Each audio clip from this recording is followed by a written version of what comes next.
নমস্কার, আমি মানসী কিচেনে সবাইকে স্বাগত। তো বন্ধুরা, যে গরম পড়েছে, গরমে আমরা কিন্তু সবাই রান্নাঘরে ঢুকতে ভীষণ ভয় পাই। তো আমি একদমই 5 মিনিট হাতে নিয়ে আজকে একটা দুর্দান্ত স্বাদের রেসিপি আপনাদের সঙ্গে শেয়ার করতে চলেছি। তো বন্ধুরা, প্লিজ প্লিজ পুরো ভিডিওটি আপনারা দেখতে থাকুন আমি কিভাবে আজকে বানাই। এখন আমি গ্যাস ধরিয়ে নিচ্ছি।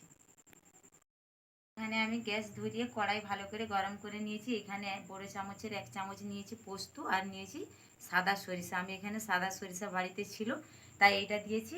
আপনারা চাইলে কালো সরিষাও দিতে পারেন। একটু শুকনো খোলায় ভেজে নেব, ওই 2-3 মিনিটের মতন ভেজে নিচ্ছি।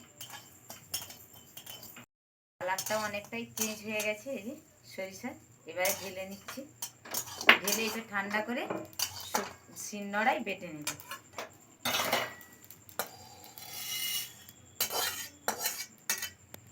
একই কড়াই আবারও দিয়ে দিলাম তেল। তেল দেওয়ার পরে এখানে বড়িগুলো নিয়েছি, ভেজে নেব। একদম লাল লাল করে মুচমুচে করে ভেজে নেব। বড়িগুলোকে একদমই লাল লাল করে ভেজে নিয়েছি, এবার তুলে নেব।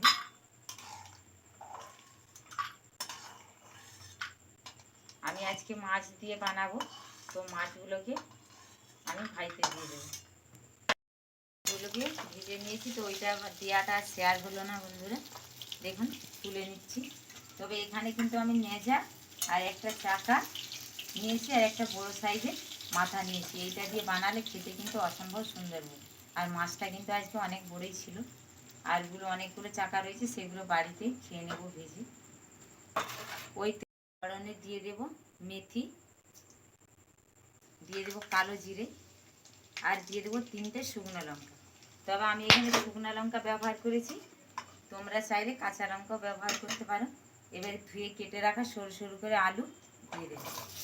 আলুগুলোকে মিনিট 5-এর মতন খুব ভালো করে ঢাকা চাপা দিয়ে ভেজে নেব। এতে এবারে দিয়ে দেব,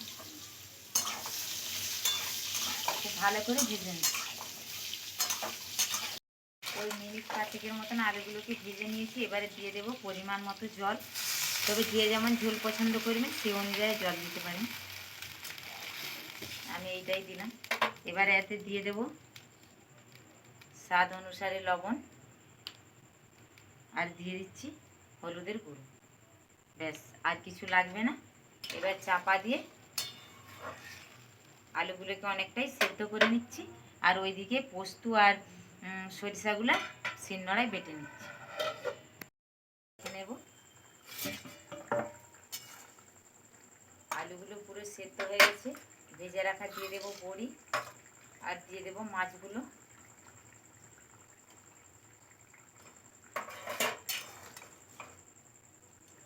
মাছ আর বড়িগুলো দেওয়ার পরে এবার এখানে যে পোস্ত আর সরিষা ভেজে গুঁড়িয়ে নিয়েছিলাম সবটাই পুরো দিয়ে দেব। এইভাবে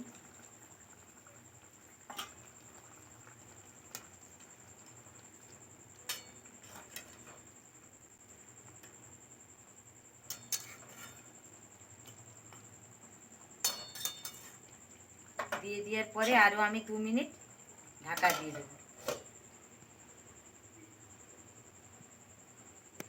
আমার রেডি হয়ে গেছে, তো নামিয়ে নিচ্ছি। দেখুন নামিয়ে দেখাচ্ছি কতটা সুন্দর। দেখুন দেখতে দারুণ হয়েছে বন্ধুরা। কালারটার একটা খুব সুন্দর স্মেল আসছে, পুরো রান্নাঘরটা মোমো করছে বন্ধু। আর এটা দুপুরে বা রাত্রিতে গরম গরম ভাতের সঙ্গে দুর্দান্ত খেতে লাগে। তো এবার আমি ঢেলে নিচ্ছি একটা পাত্রে। গরমে এইরকম একদমই দুর্দান্ত স্বাদে, একদমই হালকা তেল মশলা। তো তেল মশলা বলতে সেরকম কোনো কিছুই বেশি খুব একটা না। তো সবাই আশা করি দেখতেই পেলেন কিভাবে বানালাম।